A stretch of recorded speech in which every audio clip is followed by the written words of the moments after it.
Hello, everyone, and welcome to episode 108 of the Hammer Territory podcast. I'm your host, Brad Rowland, coming to you on a Sunday afternoon like a warm blanket in our usual time slot, and I am joined by Scott Coleman. Scott, hello. How are you? Hey, Brad. I'm doing well. We have almost officially hit the start of free agency in Major League Baseball. Maybe by the time people listen to the show, we will have officially begun free agency. But here we are, and hopefully we have a very busy and impactful offseason ahead for the Atlanta Braves. Yeah, as we're recording this, it's like, 4 or 5 p.m. Eastern time on Sunday. We are pretty much exactly 24 hours from the start of free agency, which is 5 p.m. Eastern time on Monday, the 4th. We should also say at the top of the show, as we always do, that we are part of the Foul Territory network of podcasts. Please go ahead and check us out in the entire network, really, but especially Hammer Territory, which is this podcast. Please subscribe on your favorite podcast platforms. We are on Apple, we're on Spotify, we're on YouTube. Like the video there, etc. Ratings and reviews appreciated. And it's kind of a big time, although we're not quite all the way in that. It's kind of a look ahead on this podcast. But first, there were a couple of transactions in the last couple of days, one of which I did an emergency podcast on with our colleague, Stephen Tolbert. And that was the trade of Jorge Soler. So I've already offered my opinion, but I have to just tee you up here, Scott. Do you have a blazing hot take on the Jorge Soler situation? Or was this kind of what we said with Stephen and I?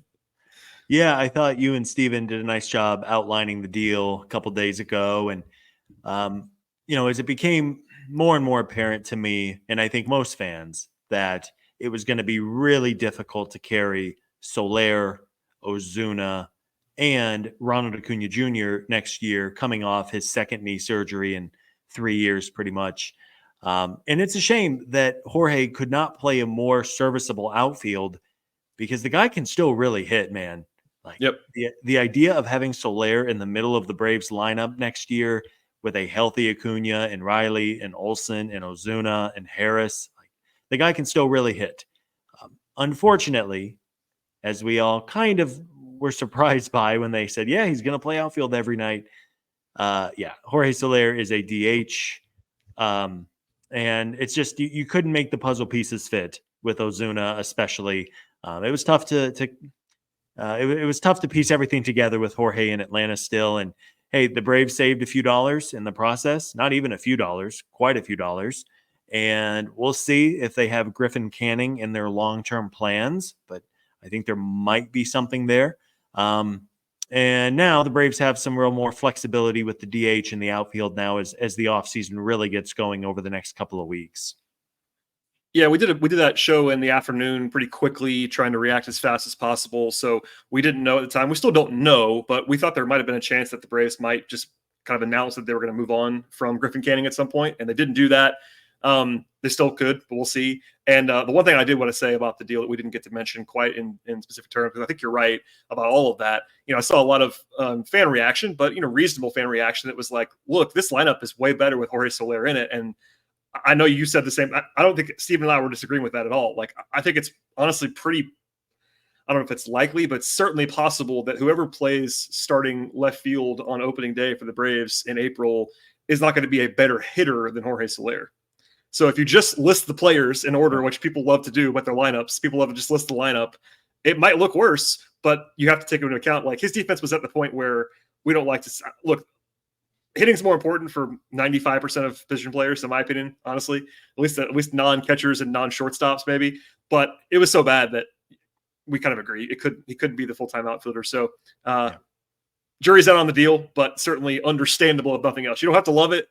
The other thing that I saw that was in response, and we won't program the show always with fan feedback, but it was like, well, this is just a cheap move by the Braves. It's like, not really. I don't think that's going to be the case. And we'll talk about this again later on in this show, actually, as we talk about free agency. But I think my operating assumption, Scott, and I'll ask you this, it feels to me that the Braves are opening up flexibility, not trying to save money. And Alex said very plainly on his exit interview, and yes, I understand he could potentially be misleading people with those comments, but he was basically, he didn't even try to equivocate. He was essentially saying payroll is going to go up next year. He didn't say flat. He didn't say it might go up. He was like, payroll is going to be up. And that maybe that will come to pass. But for now, I have to kind of take that at his word, which means, yes, you save money on Soler, but it wasn't just to save money. This is not the Pirates. Like, you're trying to use that money elsewhere. Right. Yeah, I mean, there's this weird notion that the Braves are cheap or the Braves don't spend. And I mean, pretty consistently, they have been in the top 5, top 10 in payroll the last couple of years. And man, this was more about figuring out a way to piece together a roster, especially in the outfield, where there is some legitimate uncertainty with Acuna. It wasn't about salary dumping. It wasn't a 1-for-1 talent proposition with Griffin Canning, because obviously Jorge Soler is a better baseball player than Griffin Canning is. But again, I would encourage folks, if you didn't listen to that episode about the DH in the outfield a couple of weeks ago, I think you and I and Steven just kind of talked through it, quite honestly, and just kind of came to different conclusions about what they should do. But now I think the big question is, does Alex feel like internally they have a good enough outfield with Jared Kelnick and potentially Ramon Laureano and Ronald Acuna Jr. whenever he's ready to go, and of course Michael Harris? Or is he going to go out and add an impact outfielder of some kind to help fill the gap in left field? Are they going to tender Laureano? This was kind of the first domino that needed to follow by trading Soler. And now it's really to see what the second domino is in terms of what the front office is thinking with the outfield. Yeah, and we won't preview that in full on this show, but you're right. There's a decision to be made there. And even if they tender Laureano, they could still try to upgrade the outfield in some way. Like they could try to turn around and trade him if they wanted to. Like you could do that if they think that there could be positive trade value there. You could maybe move on from Jared Kelnick. There's things they can do if they want to do that. But there is some uncertainty, and there was always going to be, and now it's just kind of different uncertainty after they've moved on from Jorge Soler and that deal again. I talked about it with Steven. You and I and Steven talked about the DH situation. So those are still in the archive. If you're a new listener, please go ahead and subscribe to the show and also listen to the back catalog, as they are very relevant discussions at this point in time. Scott, I also want to get into the headline grabbing moves from Saturday. We normally would just honestly spring into action with an emergency podcast, but it was Saturday afternoon, and these two players are also on the team, and they were already going to be on the team. So it's not like a huge splash, but it is very newsy and interesting that the Braves essentially came to two different agreements here with Aaron Bummer and then also with Reynaldo Lopez. Bummer is polarizing, we'll say. When Alex said that they were planning on picking up his option, you and I kind of immediately came to his defense on that decision, because Bummer was quite good in our opinion and by the stats last year, and Braves fans don't love Aaron Bummer for whatever reason. But even putting that to the side and just talking about the logistics here on Aaron Bummer, he gets a deal that's 2 years and $13 million guaranteed. The big thing is that it's cheap this year, which we'll come back to, but it's $3.5 million in year one, and then $9.5 million in 2026. Previously, he had club options for a little bit over $7 million this year and a little bit over $7 million again next year. Both of those are club options, so they're not guaranteed at all. So basically what happens here is that Bummer took the security of $13 million guaranteed, which probably was smart of him, I think. And the team gets flexibility where they can pay him less this year, which helps with the books, and also basically saving overall over 2 years if they were to keep Bummer for 2 years. So all of this kind of goes in on each other. So we'll come back to this in a second with Reynaldo Lopez. But Bummer on its own, what do you make of this part of the transaction? Because it was probably the one that was like not covered as much because it was kind of the least amount of change. But Aaron Bummer, 2 years guaranteed. We like Aaron Bummer. Yeah, I mean, we like Aaron Bummer. The front office likes Aaron Bummer, clearly, by guaranteeing him $13 million. The only person I'm not sure who loves Aaron Bummer, in his opinion really matters, is Brian Snitker. Yep. Because Snit never went to Aaron Bummer in high leverage this past season, and that was a little weird. Now, I get it. Bummer had a couple of blowups early in the year, but guess what? No reliever is perfect. You're not going to have 8 Mariano Rivera's or prime Craig Kimbrell in your bullpen. And on the whole, Bummer was one of the best left-handed relievers in all of baseball. And that's just not, my opinion or your opinion. I mean, statistically speaking, Bummer was one of the better lefty relievers in the game last year. And he's had a track record of being successful in the past with the Chicago White Sox. So really, it was pretty clear that the Braves were going to pick up Bummer's option. Alex Anthopoulos said as much in his end-of-year interview. And by guaranteeing these 2 years, I think it just kind of reinforces that the club obviously likes Bummer. And really, the most interesting thing on this and on the Reynaldo Lopez deal is how they have seemingly pushed some of the money back, where they are trimming payroll in 2025 by just the $3.5 million this year for Bummer, and then $8 million for Lopez as well. They've cleared some of the deck, if you will, and we'll of course see what that means. But it's interesting that only 2 days into the offseason after the World Series, the Braves have cleared anywhere from $15 to $20 million off the books for next season. That tells me that they're going to be aggressive and try to go out and bid on some really good players. I totally agree. And something that Alex has been very aggressive in doing. I mean, something that we've almost forgot about now, but even with Chris Sale, like they turned an option into guaranteed money. Like he's not afraid of guaranteeing dollars to move money around and get creative. And we won't go crazy deep into the payroll situation right now, but there are guys this coming season on the books who will be making more, and I would say notably more than they were making last season. Chris Sale is one of them. Spencer Strider is one of them. Sean Murphy is one of them. They all get bumps from their previous last year's salary that were already baked in. So you got that. You got some big salary coming off the books potentially with Max Fried and Charlie Morton, TBD on both those guys. But if they leave, that's $35 million right there that they were spending last year. And then both of these moves for Bummer and Lopez were clearly at least partially motivated by getting their number of cash spending down this year, because Lopez gets the exact same, in some respects, deal that he already had. He was already owed, quote unquote, his remaining years were 3 years and $30 million. But in the previous iteration, the last year was a team option for $7 million. $8 million. And then it was $11 million this year and next year, and then 8 on the end as a team option. Now, all 30 is guaranteed. So similar to Bummer, they guaranteed him more, but they get less this year. So this year, Lopez is making 8 versus making 11. And that may not be a game changer, but that could be the difference between a player or something that Alex is trying to make work. And, obviously Lopez was awesome this year. When they signed him, we weren't sure what that was going to look like. We liked the deal. We liked the pitcher, but he had been a reliever. People kind of almost forgotten this now. Like he had been a reliever, and that was some question. Like people were surprised that the Braves were going to start him. It worked out great. Obviously, he was awesome this year. Then he got hurt at the end of the year a little bit. This also could be seen as a vote of confidence for that. What did you make of that aspect of just like further investing in some respects in Reynaldo Lopez? Yeah, I mean, I think that was my real takeaway from the deal, other than the money, was that the Braves must be confident that after elbow and shoulder concerns down the stretch, to guarantee that third year on the deal was encouraging. We, of course, are not privy to the medical room and the trainer's room, but I think it's only a good sign that they said, okay, we can guarantee this pitcher 3 more years on top of what he just gave us. And there's apparently no concern about the elbow or the shoulder.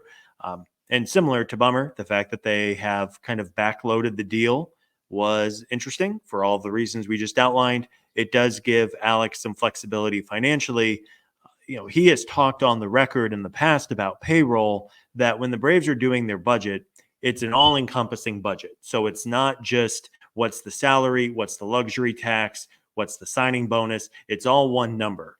And in my interpretation of that, that means that he has cleared roughly $7 million between these two arms.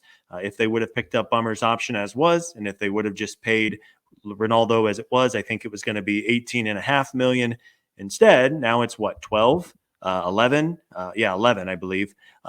So again, not world-changing money. That doesn't mean they're now going to go get Juan Soto tomorrow, but it does. Again, it leads me to believe they are trying to free up some cash to make some splashes, because I think we're all in agreement that this team, while very good, has some legitimate holes this winter that need to be filled, and every dollar that's freed up, I mean, all the better. It's going to give you a better chance to win a bidding war, a better chance to take on a contract, whatever it might ultimately be.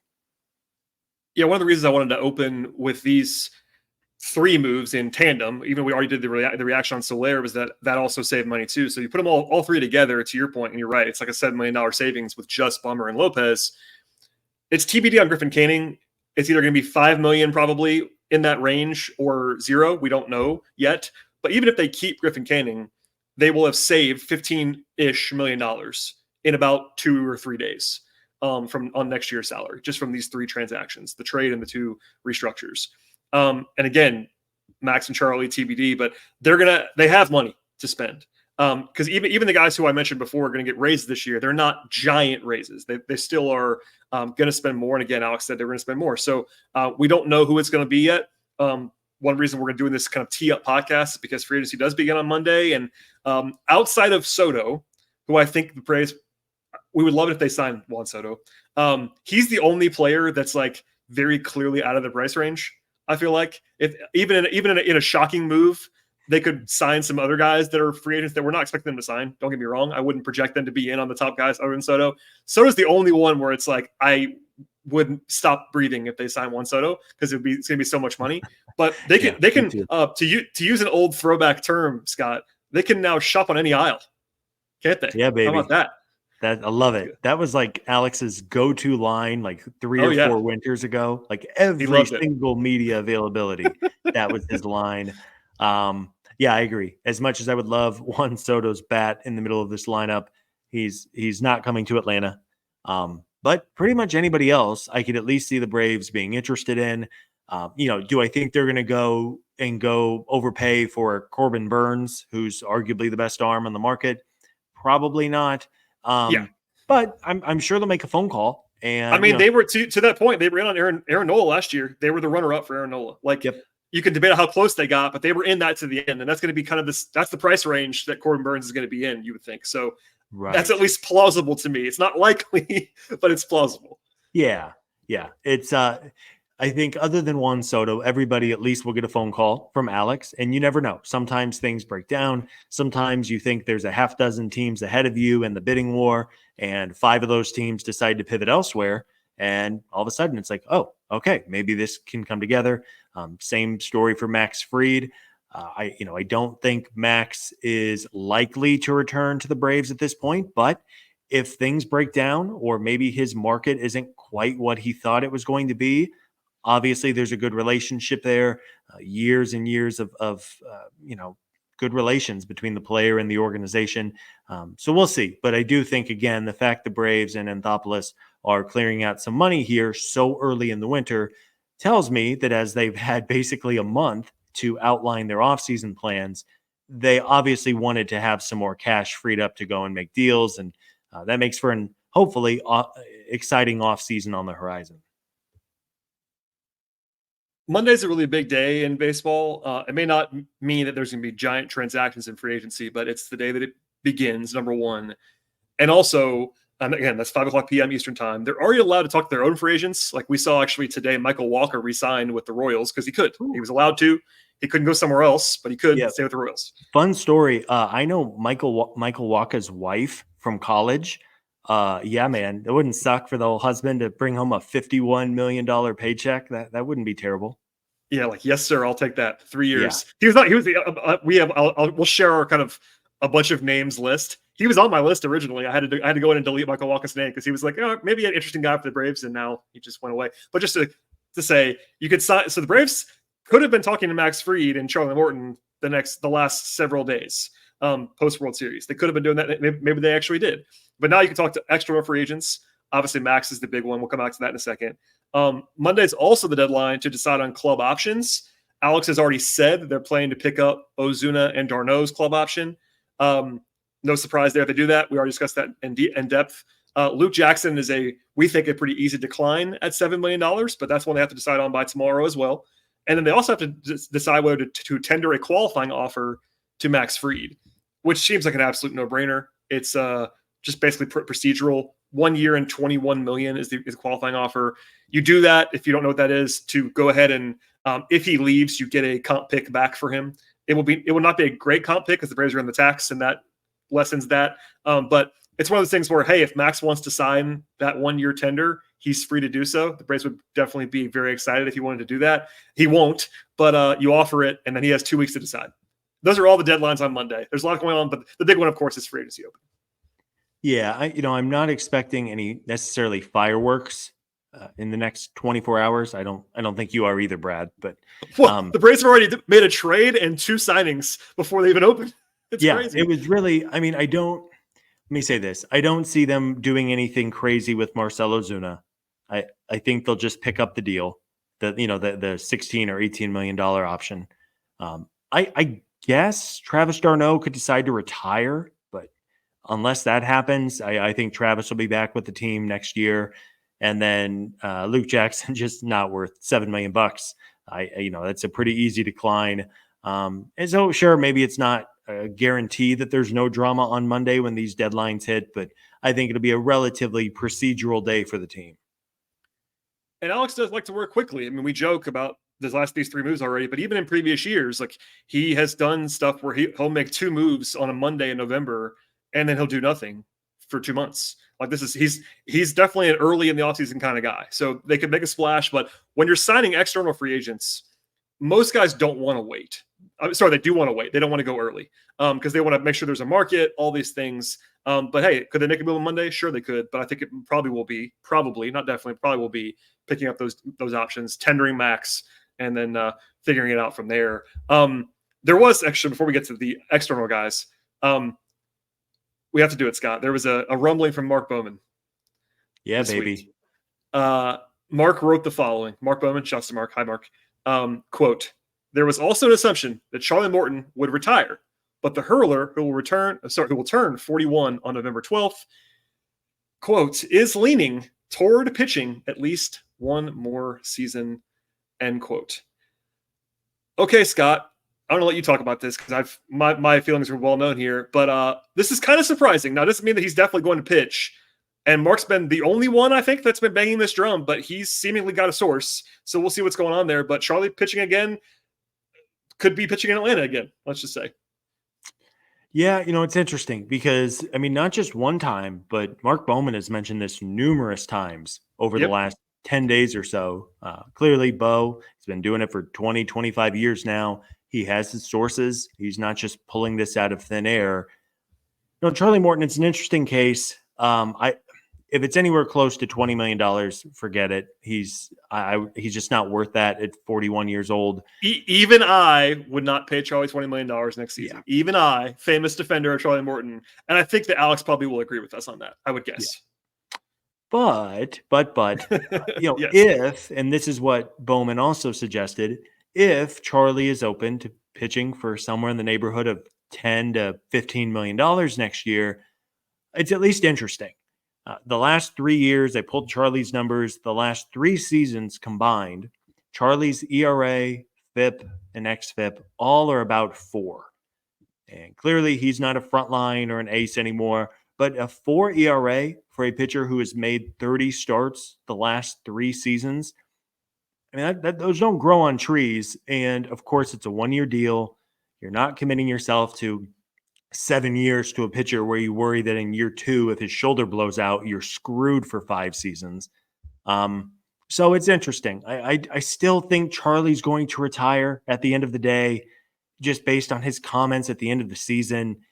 But according to Mark Bowman, it feels like the door is open. And if Charlie's back for $10 million, $12 million next season, I maybe won't be like super thrilled, but it'd be fine. And it brings depth to the back end of the rotation. It provides some insurance in case Strider needs more time, in case Sale gets hurt. There's a lot of questions with this rotation next year, but it is interesting that Bowman seems to think that Charlie could be back for yet another season next year.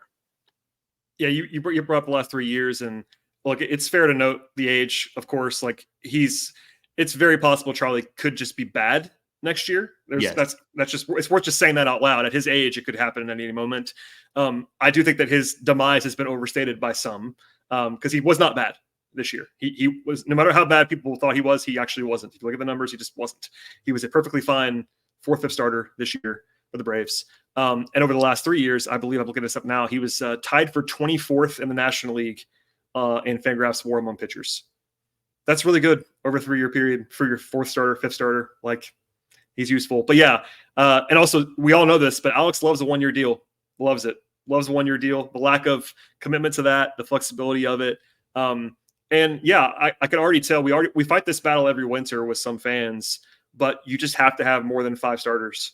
And I've already seen people listing the starters like, why would they keep Griffin? And obviously Griffin Canning is not as good as Charlie Morton, but it's similar. Like, what do they have? What use do they have? I'm like, guys, we saw this year. We see every year. There's always a time during the season where we're like, man, the Braves need another pitcher, because everyone has that problem during the season. So stacking depth. Alex is big on that.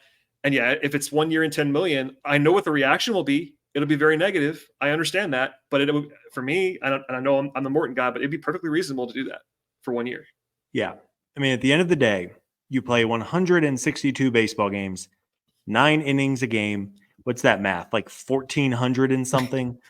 Throw in extra innings. You have to cover 1,500 innings of regular season baseball every single year. And without fail, you feel good about your pitching depth. And then by June, you're calling on the third arm in Gwinnett to make a couple of starts, your Alan Winan types. And if there is a way to prevent those starts from happening where it just puts the Braves at such a large disadvantage, for $10 million, that is a reasonable amount to pay Charlie Morton in the year 2025. Again, man, no one's going to come on and say Charlie's going to win Cy Young or he's going to strike out 250 batters next year or have an ERA in the low twos. But you're not going to have 5 rock-solid aces in your rotation in a season. And again, for the many questions that are in this rotation, the idea of having some stability with Charlie or a similar veteran on a 1-year deal is something I think the Braves are going to do whether or not Morton retires. Every single year, I feel like we argue for another veteran arm to be added. And they do it usually or sometimes. One more thing on this, and I'll promise we'll move on. The Braves got a godsend from Spencer Schwallenbach this last year that no one could have projected. Even if you were as high on him as humanly possible, you could not have projected that as a rookie this year. And they still had the following guys make starts in 2024. Bryce Elder, Grant Holmes made 7 starts. Ray Kerr made 2 starts for the Braves this year. Wow. Darius Vines made 2 starts for the Braves this year. Alan Wyans made 2 starts for the Braves this year. Hurston Waldrop made 2 starts. Smith Shawver made a playoff start for the Braves this year. Like, guys, it's very evident every year. I believe the final tally was 13 guys made starts for the Braves this year. Wow. Yep. Even the best rotations get injured. It's you can never have too much starting pitching. And guess what? Once the season gets started, unless you strike gold with the Schwellenbach in the minor leagues, you're basically have your hands tied until the end of July at the trade deadline to get starting pitching help. Again, there is some interesting internal options with AJ Smith-Shawver. I think Waldrop, and there's all kinds of. I mean, they do have. Honestly, the Braves have better than average depth in the high minors, but you cannot always expect that. Next year, there is a pretty strong chance that neither Smith-Shawver or Waldrop is going to be awesome. Maybe they will be, but you don't know that right now. Oh, good chance. I mean, right. Smith-Shawver still needs time. If you I always try to listen to the prospect team at Battery Power. They were all pretty much in unison, even at the end of the season, that Smith-Shawver needs more time. He's still working on pitch sequencing, finishing off hitters, location, how to attack a second and third time through. It was kind of a lost year of development, I thought, for Hurston Waldrop, especially the second half when he had the shoulder issue and then just really never found it. Bryce Elder, sure, if it's a Sunday afternoon start against the Miami Marlins, it's probably fine, but against anyone better than that, unless Bryce magically adds 5 miles an hour to his fastball or develops just an absurd slider, it's just not going to happen. He is who he is. Ian Anderson is similarly a lot of questions about him. Schwellenbach, as great as he was, just blew past his professional innings high. Reynaldo Lopez, shoulder, elbow concerns this last year, et cetera, et cetera, et cetera. We could talk for 20 minutes about the risk that all of these starting pitchers have, and that's not exclusive to the Braves by any means. Pitchers get hurt at a very high rate in every single team in baseball. And if you can err on the side of more depth and more reliability and not having to pray that one of your minor league guys step up, I think it's a worthwhile proposition as long as you can do it while addressing the other holes on your roster.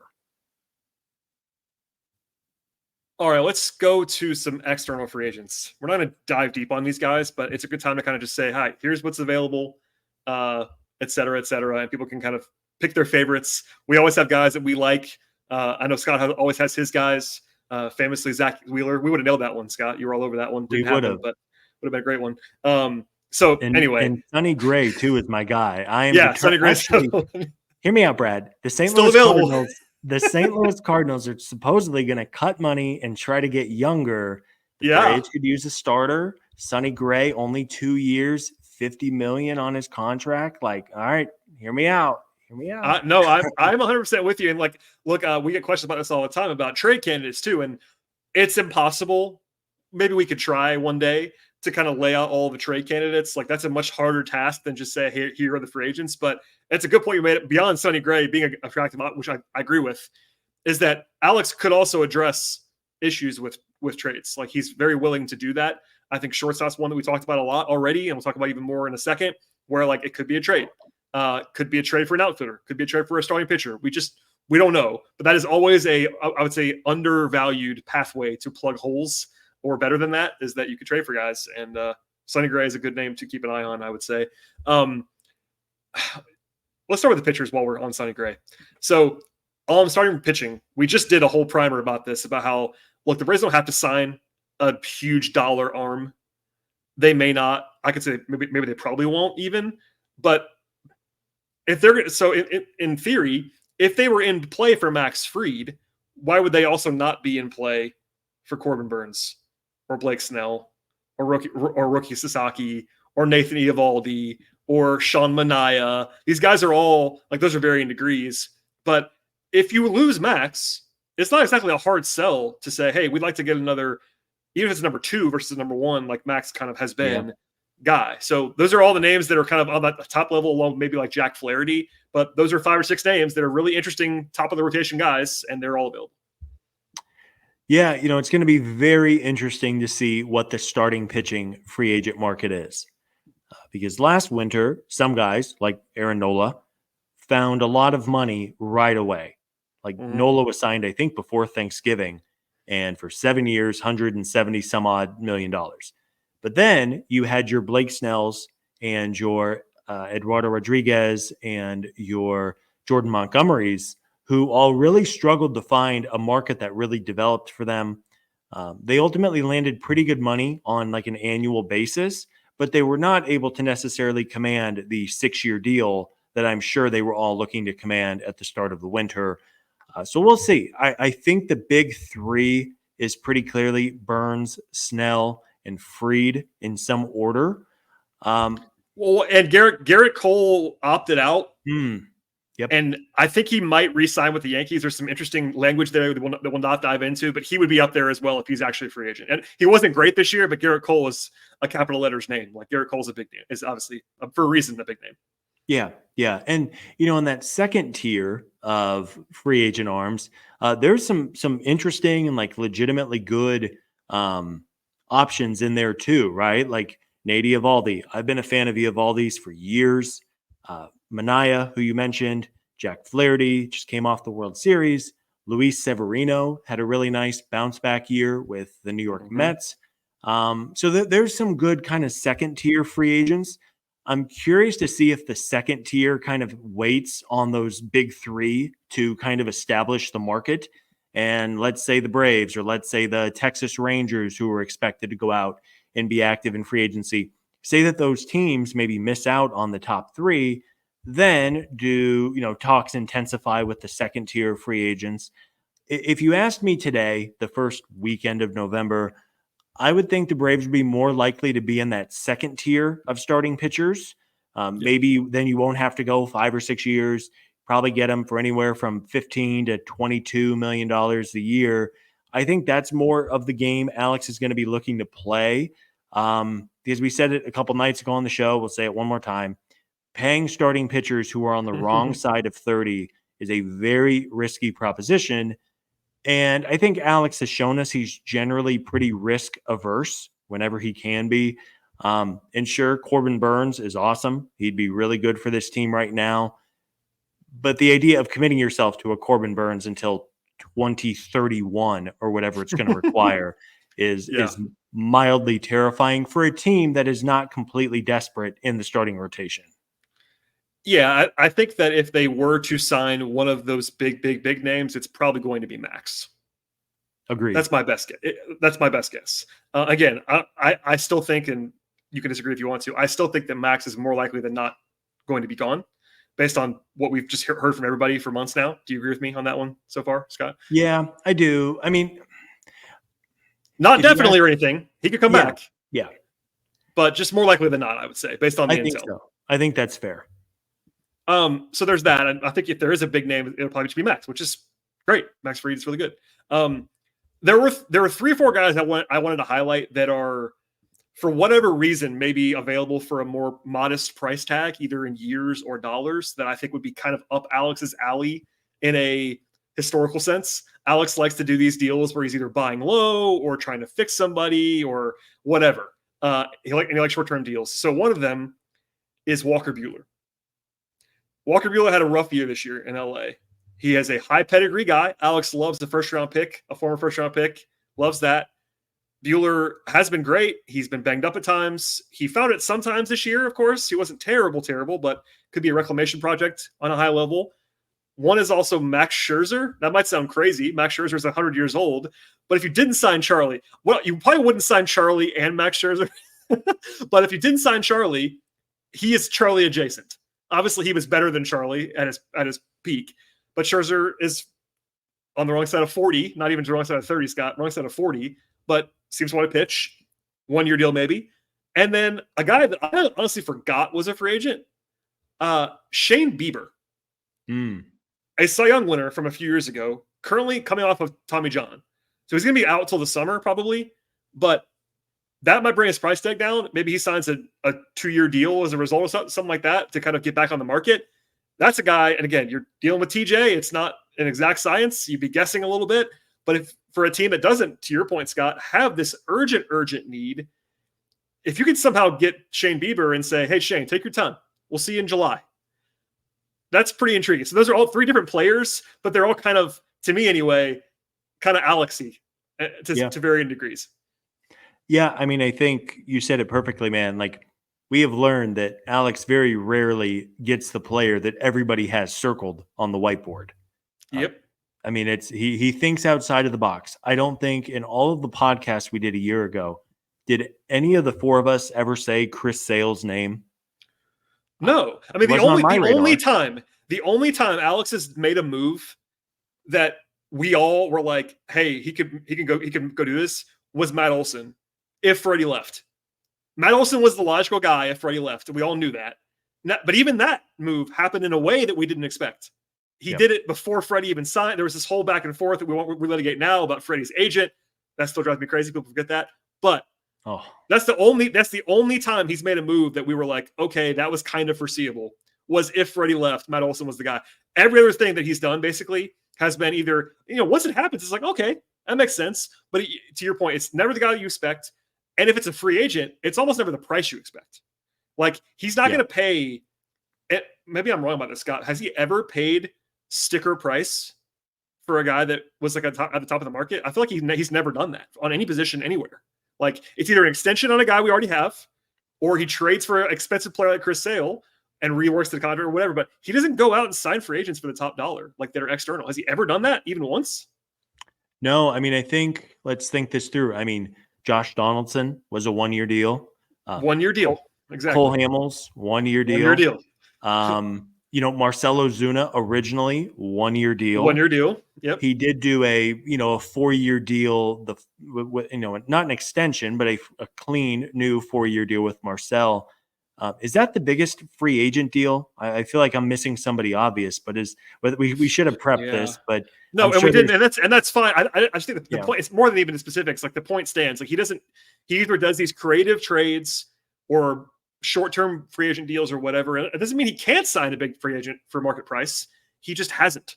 And so that's why I wanted to circle these 3 guys, or even if you want to go to like Matthew Boyd, or you say Kikuchi's like an older guy that might be Alex-like on a short-term deal. Like, there's other guys that are interesting that if you say, hey, is Matthew Boyd better than Charlie Morton? Maybe.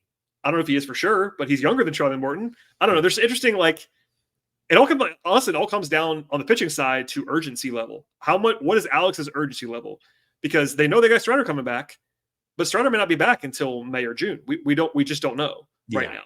And if you lose Max, and you don't know when Strider's coming back, you're suddenly very, very, very reliant on guys that were awesome this year, but an old guy in Sale, a first-time breakout guy in Schwellenbach, a converted reliever in Lopez. Like suddenly you got there's some fragility there without Max. Yeah. Let's just say. Yeah, there is. And that's a big question. I mean, clearly the three questions this winter, or maybe the three top questions: the rotation, shortstop, the outfield. What do they do? Do they make moves on the margins? Or does Alex plant his flag and make a blockbuster deal or a blockbuster signing? He has been, there was a chart that was circulating the other day. I think since he has taken over, Alex Anthopoulos has the best trade record of any general manager in baseball in terms of WAR received versus WAR given up. And you look at the Matt Olson deal, the Sean Murphy deal, the Chris Sale deal. Alex has been a very good trader. Free agency, he has not dipped his toe into that water quite as much on a high level basis. But that doesn't mean that just because he has not engaged in the big dollar free agents in the past, that he won't do it this upcoming winter. So very interested to see how the rotation ultimately shakes out. If Max Fried goes elsewhere, I think you really do need to try to add at least like a number 3 starter to help balance. Because yes, if Spencer Strider comes back and he's Spencer Strider, awesome. He's just Max from last year. You're right. Yeah. But man, there's some real questions for a guy who has undergone now 2 elbow surgeries and he's 25, 26 years old. And even to your point, even if he is himself, and we'll get off this is a different topic in some respects, but how do I say this without making it sounding negative?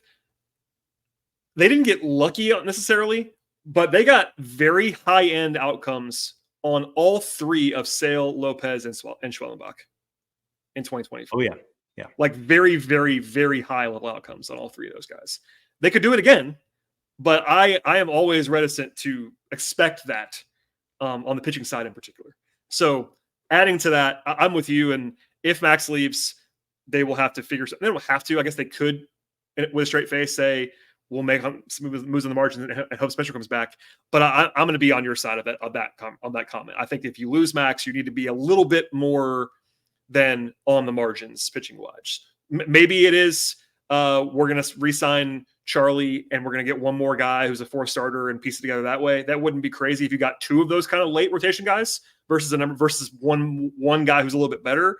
But no matter what you do, you got to add if you lose Max, I think pretty clearly. Anyway, on the position player side, we talked about Soto before. Sign me up, man. It's not going to happen, but sign me up. Then there's the shortstop position where we talked. Actually, I think we did a podcast about this like 3 or 4 weeks ago about Willy Adames. There was a rumor there. We talked about that for an hour almost. And then Ha-Seong Kim. They are the 2 clear upgrades at shortstop available as free agents. There are trade guys too. I know Nico Horner has been a popular name of the Cubs. There's been some names out there, but there are only 2 free agent shortstops who are like notably better than Arcia, and it's Adames and Kim.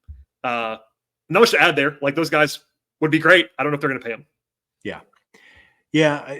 I'm curious to see MLB Trade Rumors does their annual piece on contracts for all of the free agents and what they think they're going to receive.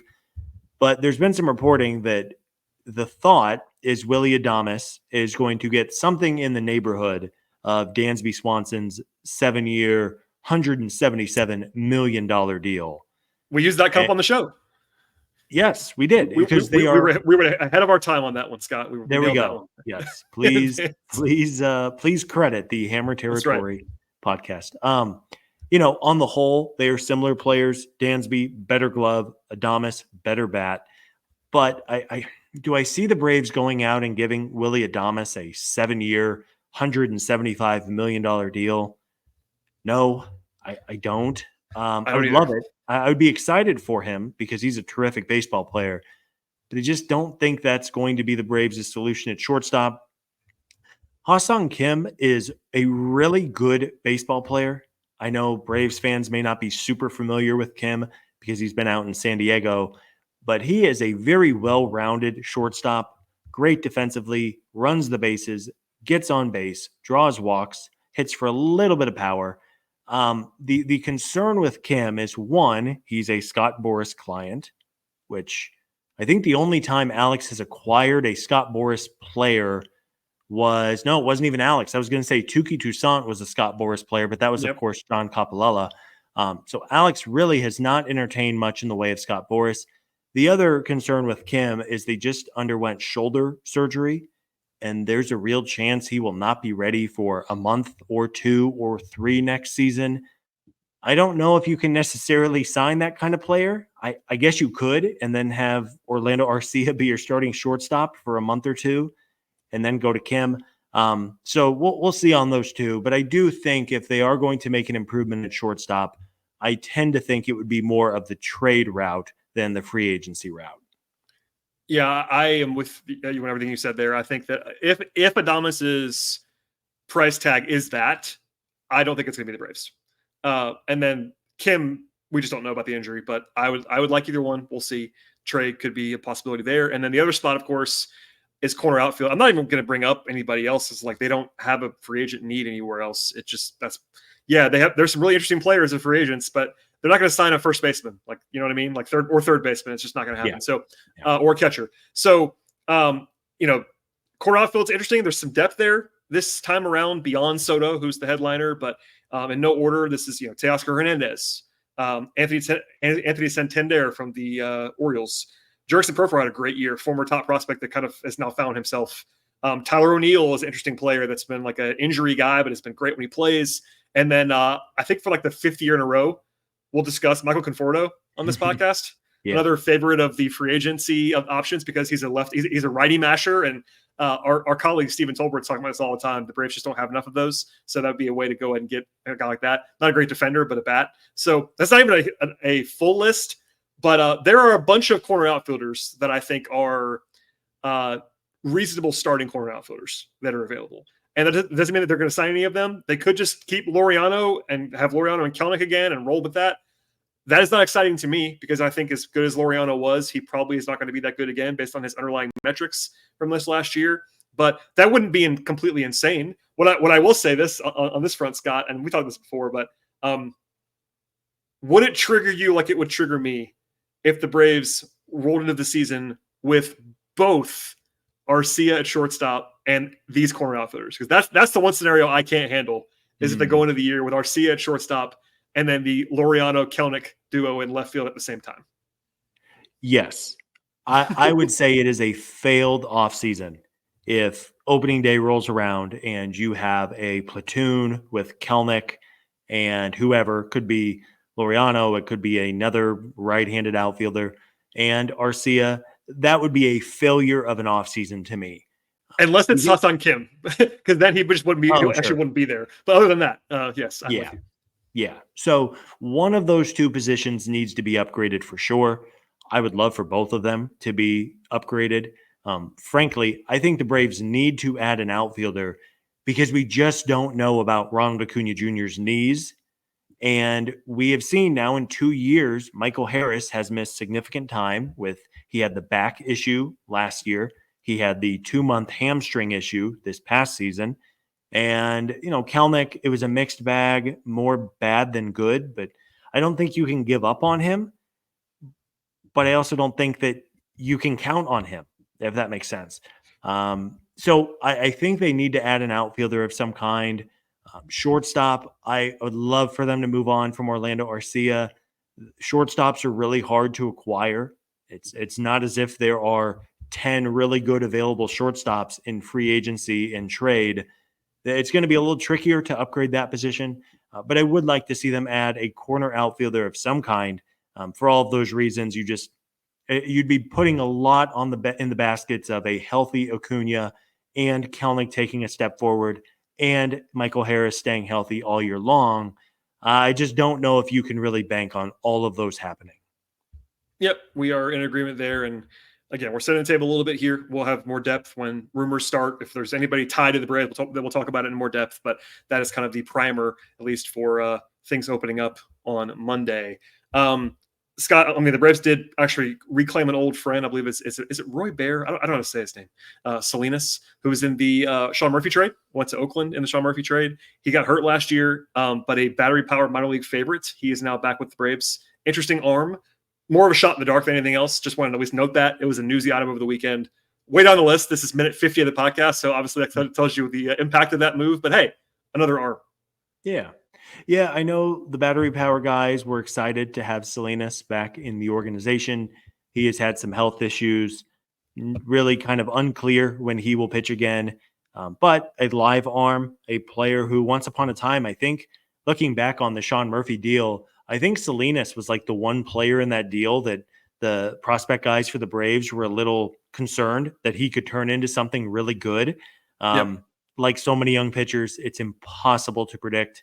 It's impossible to guess who's going to stay healthy, who's going to figure it out, who's going to take that next step.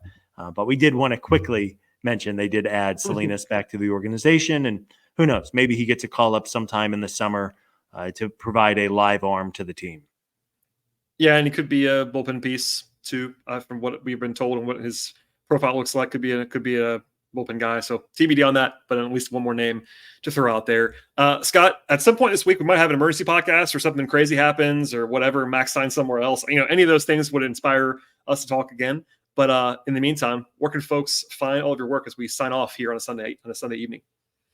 Yeah, I was going to say, if listeners are new, if they jumped on board now that we're Hammer territory, but maybe didn't listen back during the battery power days, we do a lot of shows during the off season, and especially the emergency shows are, some of the most fun shows we do all year are the off season reaction shows whenever the Braves make a trade or a signing. So we will have those. You are absolutely right. We are now in the part of the calendar where we could do a podcast at literally any moment. We'll also do some player review. And then, of course, once we get closer to the spring, some look ahead stuff, some predictions, some roster breakdown. But I'm at Scott Coleman at 55 on X if you want to follow me there. And a big thank you to everybody who has stuck with us, even as the Braves regular season wrapped up. We really do appreciate you all being 12-month listeners as we are a 12-month show. Yes, thank you for saying that, Scott. If you're finding us on YouTube for the first time as well, just searching or whatever, join us. Please subscribe to the podcast. We do not go away in the offseason at all. Some places go dark. We do not do that. We go pretty much wall to wall. Pretty much every week of the year we'll have something. Maybe not Christmas week if nothing happens, but that'll be the only time that we might skip at least more than a few days on the show. So please stay tuned. Please subscribe to the show. Tell your friends about the podcast. Follow us as a podcast at Hammer Territory on Twitter /X, on Instagram, on Facebook, etc. If you want to follow me, just hold on tight. There's lots of basketball stuff right now, but it is what it is. I'm at BT Rowland. Scott, thank you for being here as always, my friend. Yeah, Brad, you as well, buddy. Take care. Stay sane with baseball off season. Atlanta Hawks in full swing. NFL, college football. It's a NHL. I think soccer is going on. I'm not a soccer guy. It is a great time of the year for sports fans, and hopefully you get some sleep, my friend. You're a very busy man this time of year. I have a Hawks game right after this podcast, so things never stop. But hey, thank you for being here, everybody. I appreciate it. Without any further delay, we'll sign off now. Stay tuned for more later on this week, and we'll see you all next time.